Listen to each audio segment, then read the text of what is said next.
We're hanging out with Dr. Melicia Whitt-Glover, the Gramercy Research Group. So you're the founder, Yes. CEO, the big dog. And one thing I love about you, you're a very intelligent sister. But you're real, and that's what you're real. You like Dougie Fresh. You like Morris Day and the Tide. I mean, you're real, and I dig that. And when we talk, have our own personal conversations. A lot of fun to talk to. But let's talk business. Let's talk about the Gramercy Research Group. Tell us a little bit about it. So Gramercy Research Group, we are a public health research firm, and our focus is on trying to get our community healthier. And so a lot of what we do is nutrition, physical activity, but what can we do to make ourselves healthy so we're living as long as we can possibly live, as healthy as we possibly can. Right. And the reason we're doing this interview, you're one of those people, I believe people need to know. When was it established? We were established in 2009, so I was on the faculty at Wake Forest for about 7 years, and then I left in March of 2009 to start an independent firm so I could be firmly rooted in the community, working with people from the community. With people, that's what's up. And your focus is people of color. People of color, With yes. people of color. Let me ask you this. Tell us about some of the different, I love the Active Healthy Brotherhood program. Just a dynamic program, getting black men to get the total physical. Right. Know if you have the prostate cancer, know about your high blood pressure, diabetes, and different things that come with men. Tell us about that program. Right. So there's a scripture that says our people perish for lack of knowledge. And so one of the things that we know is in the black community, black men live about 7 to 9 years shorter lifespan than white men. Wow. And a lot of that is preventable. So if you eat the right things, if you exercise, if you get the proper screenings, if you follow the proper medical regimens and medical advice, then you will live healthier. But we also know a lot of why we don't do the right things is because we aren't aware of our health. We don't know that we have high blood pressure. We may not know that we have diabetes. And so the Active and Healthy Brotherhood program is a study that we did in partnership with one of our colleagues at Arizona State University.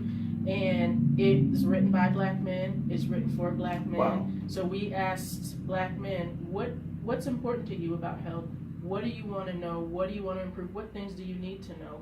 How do we need to say it? What language do we need to say? How do we need to position it so that you can get the tools you need to be able to take care of your health? A lot of the men really pride themselves on being able to take care of their families. And so one of the things we wanted to do was make sure that you are around to be able to take care of your family for a long time. Exactly. And so the program is actually it's taught by black men in a room that we call the man cave. We're not even allowed in there. Oh wow. I'm the only female investigator on the team, and they go in there and they talk. We can't get them out of the room. We think men don't talk. It's just we do. You guys do. You're just not talking about stuff that's personal in front of us. I don't know if you're trying to be strong or what, or we're not letting you get a word in edgewise. I don't know. That's it. But they have some deep conversations. They talk about their health. They talk about what things bother them, what makes it hard. They have some real conversations, and they're learning about how to stay healthy and how to support each other, which they don't often get. That's right. So it's a great, Active and Healthy Brotherhood is a great program. We've got about 350 or so men involved across North Carolina. This is the biggest study that has ever been done in history focused on black men and something positive. And so we are really hoping to make a difference. That's fantastic. Fantastic. And like you said, what we don't know, we will perish. And mentally, physically, and spiritually. Right. And I love what you're doing. Tell us about ladies. So ladies. Hey ladies, all the single ladies. All the single, okay. So ladies, was to say, a lot of the people from that are readers of the Chronicle probably participated. It was a faith-based program. So we worked with churches, specifically with black women, and we were looking at specifically how to increase physical activity. And we tested 3 programs. One was, can we talk about health from a faith and biblical perspective versus a secular perspective versus just giving people a self-guided program. Right. We were comparing those. And so we had people participate for about 10 months in a program. And what we found out is that women who came together and they learned from a biblical perspective were more likely to come to sessions. They came more regularly. They were more diligent about exercising because we talked about health as being a mandate, and their results were actually better than the other two groups. So we showed that a faith-based program worked. Once again, largest study ever focused on black women nationally. So again, wow. We're making history. That is history, and it's fantastic to know that people that are faith-based are really involved in their health. Yeah. And a lot of times, you hear the opposite. You do hear the opposite, and so this is a good thing. What are you going to do with all of this research? What is Gramercy going to do with all this research? So ideally what we want to do is we want to start to disseminate that, to spread what we're learning to other places. So Winston-Salem is becoming a model. So now we are a model for a program that works to get black women engaged in physical activity. There were 30 churches here that were involved. There are thousands of churches across the country that want to see that program. So now we want to take the program and we want to spread the word. We want to give the program to other churches and say, okay, now we've shown you how this can work. Do it for your community so that we become healthier nationally. Same thing with the male health study. As soon as we figure out what works and what doesn't work, we got to get the word out so that other people can do it as well. Absolutely.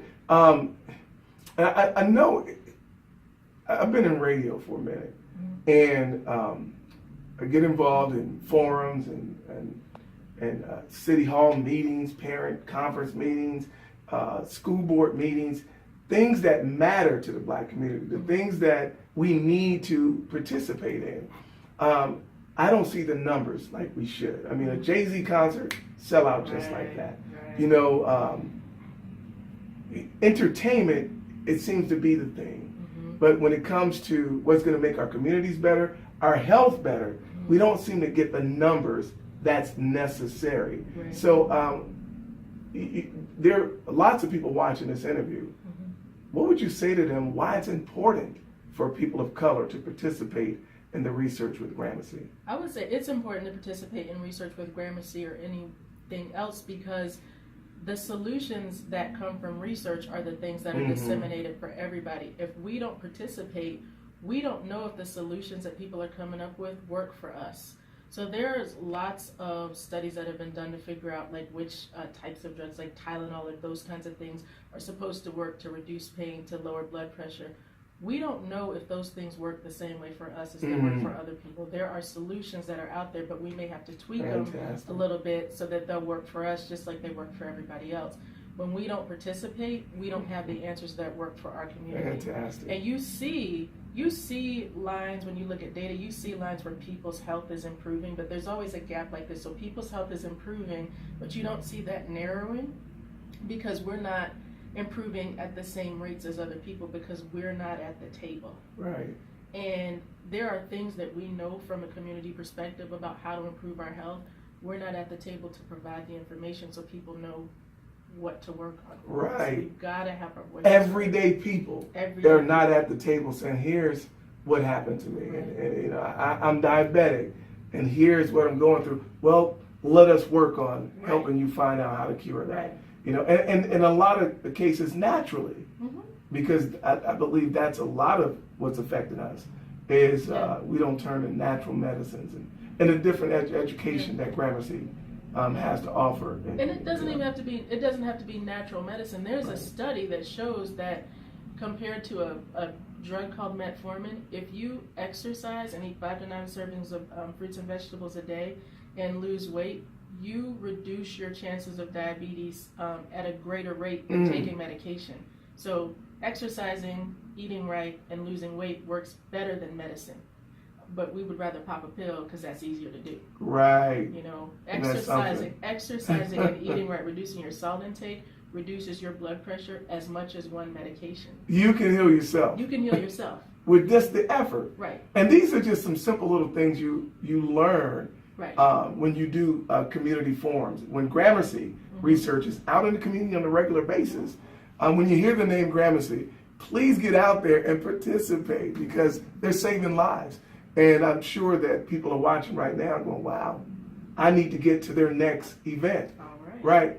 The website, how can we reach Gramercy? So it's www.gramercyresearch.com. And Gramercy is a combination of the words grace and mercy. So it's Gramercy.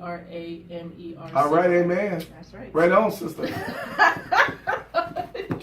That's the first time I shouted. Yeah. Let it not be the last. It won't be the last. What do you expect? What do you expect the outcome to be with the communities? So I'm hoping. What's the big picture here? We want to see improved health. We want to see, Okay. so health is one of those factors that if you have that, then that helps you with a lot of things. So if you're healthy, you can go to work, you can provide for your family, you can be active in the community if you're healthy and you have the higher quality of life. We want to see people happy, healthy, and thriving. So, Fantastic. Before we leave, let's have a little fun, okay? Your top 2 hip hop songs. so my top 2, Yeah. I'm going to say I Get Around by Tupac. Yeah. Uh-oh. Go, girl. And More Money, More Problems. Uh-oh. More money. That one. Okay. Yeah. I know a little bit. 90s is when I was on the radio hanging up on people. So I know remember when I you know were all giving that people stuff. clickets instead of tickets. Yeah. I remember. You even remember that slogan? Yes. You can have some tickets. You can have some clickets instead Yes, of tickets. Yeah. and that is why I never called in. Oh. Tupac is still one of my favorites. That movie is not that good. Because they didn't go get him from wherever he's hiding to star in it, because you know he's not dead. Yeah, that's what I heard. That's what I heard. That's what I know. I heard him and Mike chilling. He's on an island with Left Eye. Dr. Melicia Whitt-Glover, man, thank you so much. You are welcome. No, you crazy.